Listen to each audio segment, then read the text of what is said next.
Hello, friends. We are backstage right now at Collaboration, and yeah, I'm gonna head out. We're gonna have Lindsay as our opening act today for Transformation. Last time I showed you around the space a little bit. I know that there's a few additions to that "What's Your Relationship to Gender" board since we last saw each other. So, yeah, I'm gonna head out and we'll take a little walk around the space and then we'll see tonight's opening act for Transformation.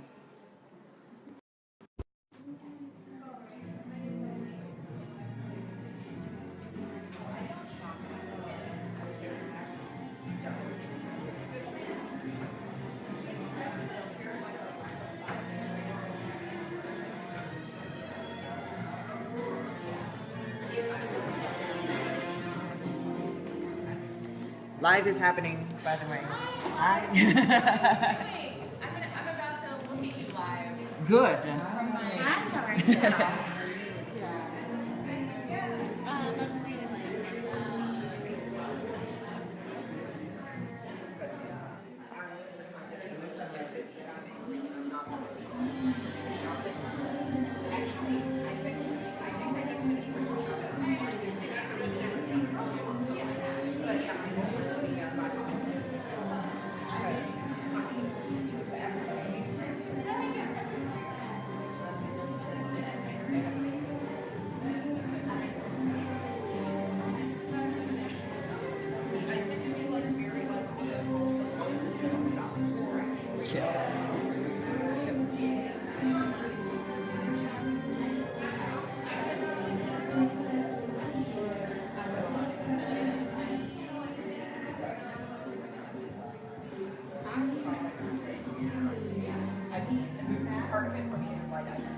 So that kind of makes it easy for a lot of people, but there are people where I can't do the regular accessory sets. Oh my goodness.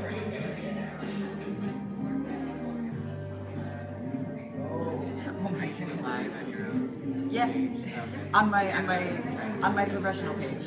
Oh, maybe that's the one. Ronan is It's just a Ronan. consummate professional. It's true. Yes. You're gonna see more of that tonight. Not you, Right. but when you come and see the show, whoever's watching right now, you'll see. Hi, Lindsay.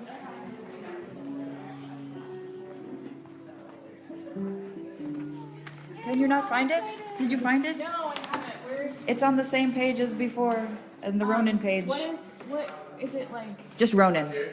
Oh, I see. Ronan. There I am. Wait, no. Where did you go? Let us Is it find that me. one? No, I've got green hair. There, that one right there. perfect. Okay. Let's see this Sharing. inception here. This is Facebook. La la la. Yeah. Love. Share. Hooray. Oh, and there's the little heart. Technology is amazing.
Strike? Yep.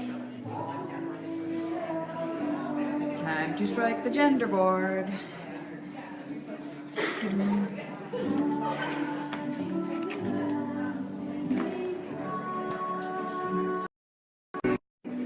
And backstage we go. You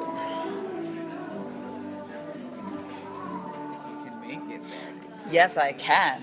Behold my skills.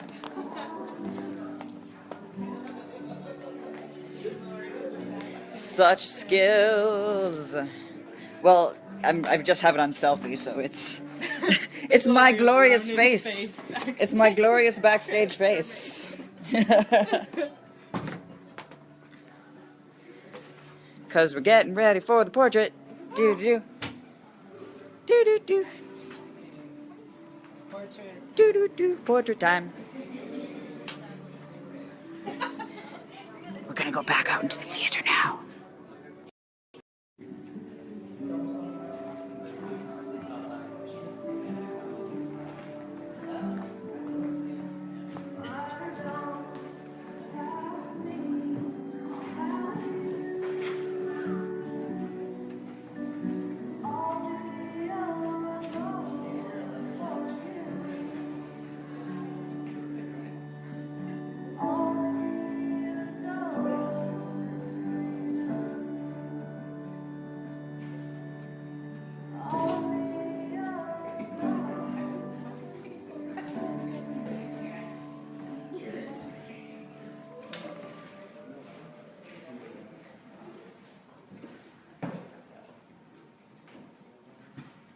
Hi.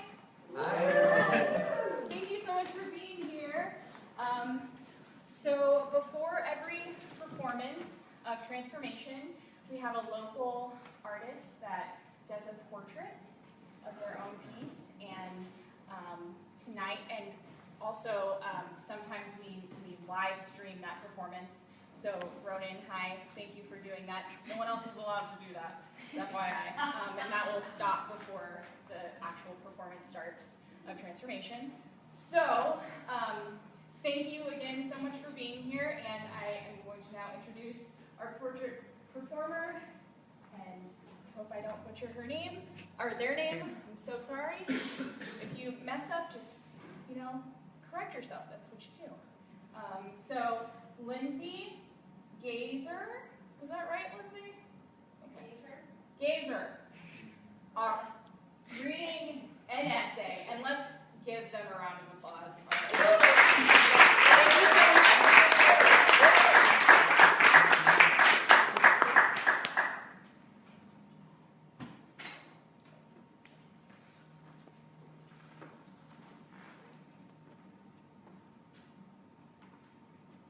Hi. All right, we'll just dive right in. So being in a sorority in college led me down a path towards self-awareness and caused one of the heaviest burdens I've ever had to bear. Living in a house full of 35 women made me aware of the fact that I am not a woman. I am agender. I, of course, couldn't immediately label what transgender subcategory I fell into, or even that I was trans, but that is where the journey began. In college, while living in a house full of 35 women, that's where my journey to gender identity began. The burden that I have to bear is crippling social anxiety. There was an incident that I don't have time to get into, but this incident is what took years of therapy to determine as the catalyst for change, going from outgoing thespian to anxious homebody. Needless to say, Greek life did not go great for me. In light of the recent election, in preparation for possible impending apocalypse, I decided I wanted to get up on stage and talk about this shit. So I need to get over my fear of social interactions and start fighting for the rights that I deserve as a human. So I dedicate this to the oppressors, or Voldemort, Donald Trump, this is for you. I identify as agender, which means I don't feel affinity with any gender identity. I am without gender, I am genderless. This can be categorized as a non-binary gender identity because I'm not pulled towards either male or female ends of the gender spectrum, but I don't feel close to any of the non-binary ways of identifying either. I am a piece of wood in a world where most people are magnets and the gender spectrum is metal. Do you remember that Sesame Street game, one of these things is not like that? That's That's me. That's me. I'm always the thing that's not like any of the other things that I'm around. It's always me. So that's fun. Being agender can be super freeing, but it can also present weird and frustrating problems. For example, in a world in which clothing is gendered, what is a genderless person supposed to wear? Am I supposed to go into the men's restroom or to the ladies? When my friends want to get together for a girls' night in, am I invited? When I fill out medical paperwork or official government forms, am I supposed to mark the box with the M or the box with the F? Sometimes they do have that somewhat considerate third box, does not wish to identify, but I do wish to identify. I'm not ashamed, and I wish I could tell my doctors and the government that there are other ways of categorizing humans. My sister got engaged last month and asked me to be her maid of honor. What in the hell am I supposed to do with that? It's like a really weird, gender-specific wedding tradition that I cannot back away from. The biggest frustration, though, is if I want people to use my pronouns, then I need to introduce myself with my pronouns to every single person I meet. That means having to come out as trans to every single fucking person that I meet. And you can't just tell a cis person that you're agender and use they, them pronouns like no big deal. It requires an explanation and definitions and having to validate your identity and genderless existence to people who mostly look at you like you're speaking Klingon. It's hard to quickly explain away being agender and how to use they, them pronouns in an introduction. So most of the time, I don't. I let people assume I'm a woman. I fly under the radar as cis because it's easier and it doesn't hurt as much. But when I'm not expressing my true self, I'm building a wall that prevents people from getting to know me or understanding me and my journey. So connecting with people is damn near impossible. I feel like I'm constantly trying to connect with people, but since I'm pretty empathic, I feel like rogue in that sometimes I take on other people's emotions and wear them as if they're my own. And I do this with gender identities too. I was raised as a girl, told I would grow up to be a lady, and so it's easier to present as a woman. When I try to connect with my trans-identifying friends, I sometimes take on their gender dysphoria. A common misconception is that all trans-identifying people experience gender dysphoria. Dysphoria being a marked difference between an individual's expressed gender and the gender others would assign to them. Something that's hard for me to grapple with is, unlike all of my trans friends, I don't suffer from dysphoria. I feel no need to change my body. Sometimes I wish I had the genitals of a Mattel doll, because then it would be a lot easier to explain my gender neutrality and why I don't feel like a woman. I really don't mind my vagina. I mean, sometimes I wish I had a penis, but I mean, don't we all? Sometimes. But I digress. I don't feel dysphoria. I don't feel clinical distress or discomfort caused by my body. But this brings us to my second topic of conversation, my crippling social anxiety. Having this disorder means I have an excessive and unreasonable fear of social situations. To me, anxiety feels like being trapped in a room that's getting smaller and smaller, and everything's on fire. So my heart starts pounding, and my stomach feels like it's going to turn inside out, and my skin starts to crawl, and my eyes feel like they can't open wide enough to take everything the world is putting forth. It's like going into sensory overload. Everything gets loud, and my body gets hot, and my vision gets blurred, and there's always a dull ringing in my ears. Crowds are triggering.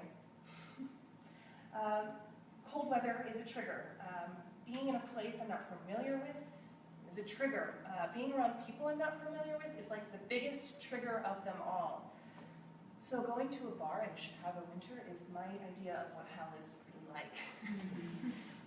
All of this being said, you can probably imagine how difficult it is to properly introduce myself to strangers. Allowing new people into my life means coming out. Getting a new job means asking everyone in the office to use my pronouns. Finding a new roommate means I need to screen for people who will put in the effort not to gender me. Making new friends means building a trust that they accept who I am and don't secretly think I'm making it all up, because that is my biggest fear, that people think I'm making every little thing I'm talking about up. But paranoia and fearing people say one thing and think another are two very common symptoms of anxiety. This is what keeps me from sticking up for myself. That fear that keeps me from pausing the conversation and saying, no, wait, hold on. I actually go by they, them pronouns, not she, her. So, by talking about the two most difficult parts of my life and my identity, I'm hoping to embrace one and really control the other. I need to be brave enough to live my truth openly and unapologetically. I am agender, and with that power comes great responsibilities. If I ever want people to start using my damn pronouns, I need to tell them what they are and correct them when they gender me. I need to be prepared to educate the ignorant and fight for my basic human rights. I need to overcome my fear of rejection and invalidation. So with this essay that took every ounce of bravery for me to write, I challenge you to do two things. One, introduce yourself with pronouns every single time. Just help me to normalize it. And two, instead of moving to Canada or waiting for 2020, fight for the oppressed now. Stand up for everyone's inalienable rights as humans. The dartboard is going to do a lot more damage if we roll over for the next 4 years and just let him.